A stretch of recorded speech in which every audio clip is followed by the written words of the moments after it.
In this video, we're going to overview how you can duplicate a module or activity on your Canvas course. First, you want to visit the Modules page on your Canvas course. Next, you will notice there are multiple modules that appear by default within your Canvas course. If you would like to duplicate any of these modules, find the desired module. To the right of that module, find and click the 3 vertical dots icon. Then select Duplicate. This will copy that module and all the items that you have within the module. You will see that this copied module appeared right beneath the module we just copied.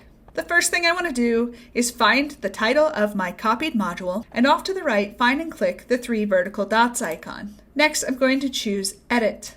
In the pop-up that appears, we're going to give this module a new name.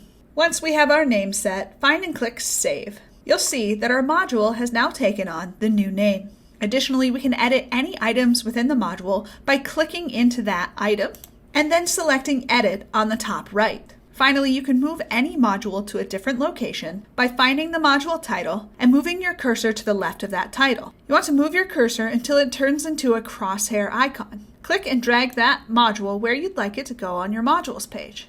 Once you find your desired location, release the click. You can also duplicate activities within modules. In order to do this, find the desired activity. To the right of the activity, find and click the 3 vertical dots icon. Select Duplicate. This will place the copied activity within the same module. If you'd like to move it to a different location on the course page, you can move your cursor to the left of the title until it turns into a crosshair. And again, drag and drop that to any location on the modules page.